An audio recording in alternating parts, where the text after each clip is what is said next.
Hey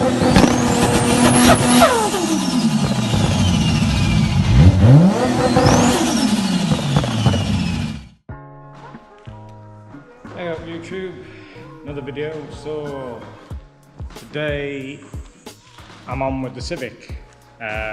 If we've put the video out for the track day already, you'll know me and Sean had major problems with Civics, that they were understeering massively. I mean, the power was alright because I've been to dyno days and got it remapped, so it was running 229 horsepower. Running absolutely fine the engine, it was just the handling was atrocious. So for this episode I've got some yellow speed coilovers which I just bought. I've got some rear control arms which I bought before the track day, but I'm going to fit them. I think the rocker cover is leaking, the exhaust dropped slightly, so I need to find out what's the problem with that. And the drive shaft was knocking. I knew about the drive shaft already, but I was going to wait till the track day and see how bad it got, and on one of the corners you could hear it clicking away. So while I'm doing all this work, I might as well change them, and then I'll keep the spare just for Nurburgring. So enjoy the episode and tune in for this thing. So these are the yellow speed coilovers I've got. So these cost me from takeaway 980 quid. At the moment on that thing I've got tines, but you can't camber adjust, you can't damper adjust. These you can do both. So when I was talking to a lad at the actual track day, I asked him, like, because his car, it was an EP3 running 260 because it was on throttle bodies. I asked him like what setup, and he runs in the Civic Cup, if you've ever heard of it. And he was running 3 degrees on the front and 2 degrees on the back. When I had a look at mine, I think I'm on 0 on the front and like 3 on the back. So, but I can't adjust the fronts. I can because I've got hard race rear control arms, adjustable control arms on the back. So this will help me adjust the fronts and help me for Nurburgring. And while I was at dyno days getting it mapped, I picked up a set of these. I've always wanted them. I didn't want to go some cheap eBay shite, so these are Swave EP3s. I got them from dyno days, they had them in stock. Don't ask me how much they are because they weren't cheap, but I wanted them. And then you'll see on the next bit I'm going to do is taking the tines off. Like the cool blue light.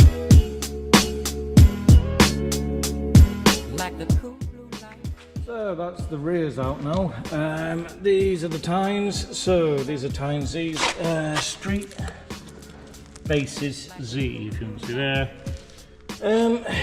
On the track day, these felt really soft, like to the point where me and Sean thought I'd blown both shockers. They were that soft. It was just bouncing. Whether we set it up wrong, I don't know, but I mean, it was low on the Civic, like the wheel was sat on the arch. I had to even raise it slightly because I was hitting here, because I had to take the spacers off, or I was clouting here. Then you got the yellow speed ones. It's all one piece because you had to use the original top mounts on the tines, but these, you can adjust these, also the springs, height obviously. And it comes with different colours, obviously the size of different bolts. I'm guessing, I couldn't tell you if it's either through an EP2 or an EP3, but they supply them as well. So that's the quality of, the yellow speed and the tines. And then I'll fit them back in.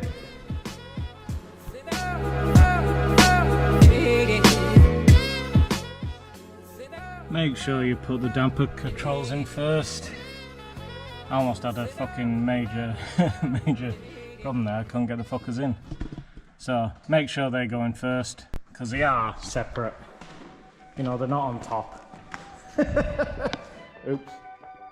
Cool, so that's the rears put on. I haven't set the ride heighter out yet, so... Oh, where is it? There she is. so I haven't put it on. Found out what those washers are for. So these things, you'll get another set of these. I'm guessing these are for the pre-facelift and facelift EP3. So it's the colours. These are in here, these are wider. So if this is wider, I'm guessing on the facelift EP3 it is, you'll need to use them ones. On this one, I had to use the thin ones or it wouldn't go in, because I had one thick one and one thin one and it wouldn't go in. So there you go. So if anybody's watching this video and want to know, that's them. Now I'm gonna crack on with the fronts. Cool. So next I'm gonna do is the fronts. But I know this drive shaft is leaking, so I'm going to do the shaft at the same time. It looks like the gearbox seals are going, so I think with that I'm just going to give it to a garage to do, I think. Get them replaced because it looks quite wet, and then hopefully it shouldn't take too long. Right, so I'm on with taking the shaft out. Right, I have to admit, I went on to YouTube. I was using that drive shaft puller. Shite. What I looked on YouTube, what the lad said, basically, hang on, I'll grab a light with me.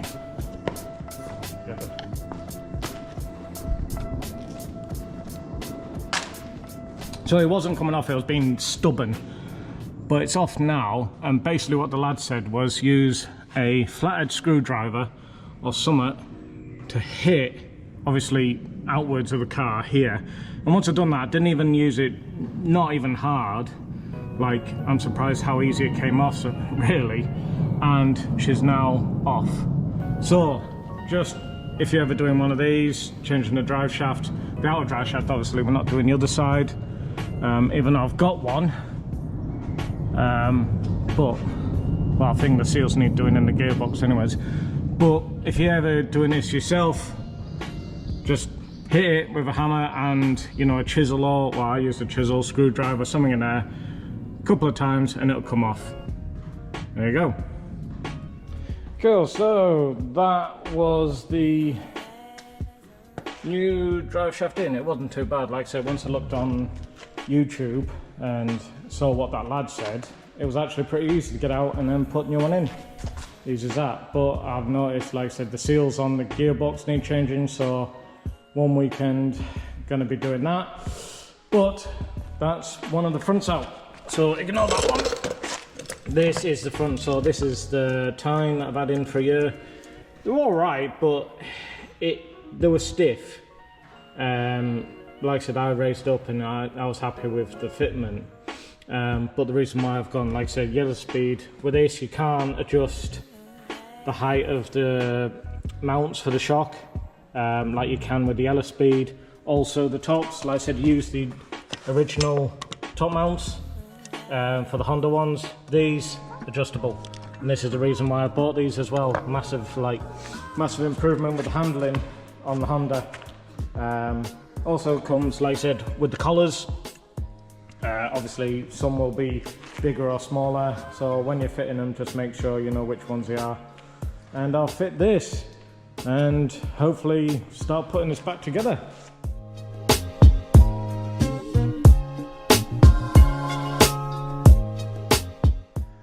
So that's the coilovers on. Just about to lower it now to see how the fitment is. Well, let's see.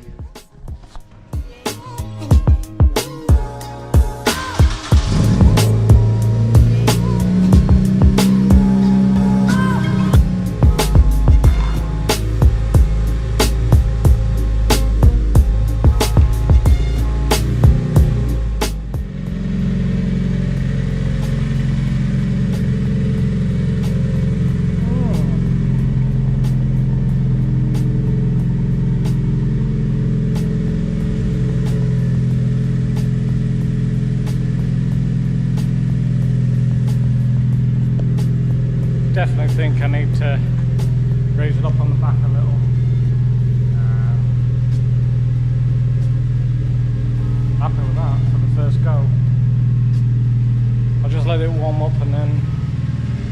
start titivating it.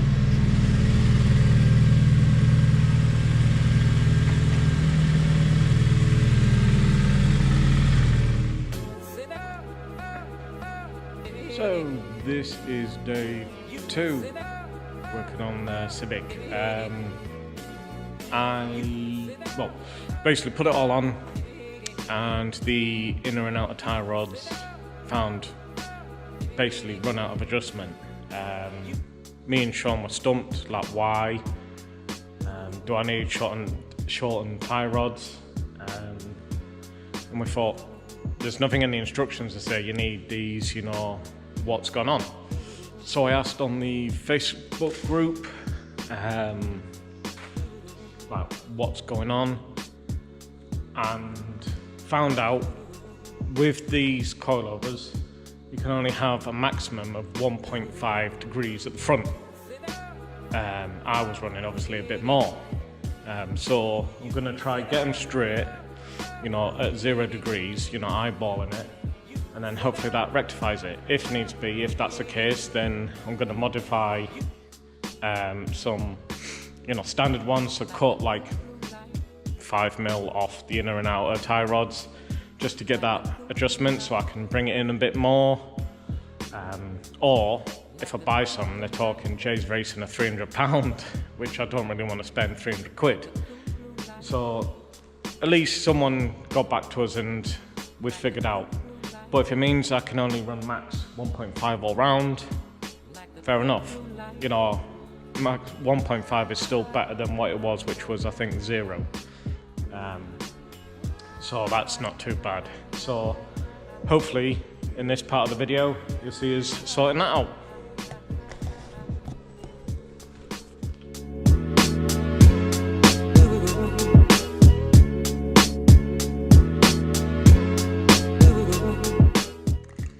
Cool, so yeah, bloke on Facebook was correct. So that, here we go. So that was me just being overzealous with the camber, massively overzealous. So I just pulled the top mounts. You know, alright, obviously I can bring them up even more, like moving these forward and that, because there's 4 holes for these, so you can actually bring it up this way. It's still got a bit of camber. I don't know what, like I said, I'm going to give it to alignment shop and just get it solid, but it's now pointing straight. Not like where it was fucking way inward. So I'm happy with that. So yeah, if you ever get yellow speed coilovers, make sure you don't go overzealous on the camber, or you need shortened tie rods, just for any information, you know, if anybody needs it. Next thing, I need to figure out if I want to put the spacers on the back. At the moment, I put the spacers, 50mm spacers on the front.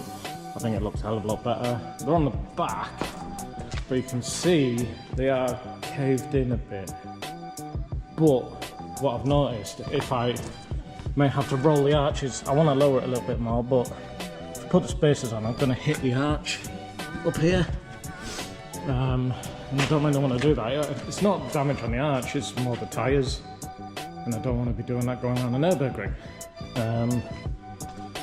But that's it for the time being. I've done the drive shaft, and I've done the coilovers. The one thing, where are they? The one thing I haven't done is these. Where are they? These bad boys. The reason why I haven't is because you need to actually order a 10 spline socket for one of the bolts. So you got that one, which is a normal bolt, but these ones have got 3 special nuts on the back, on each arm obviously.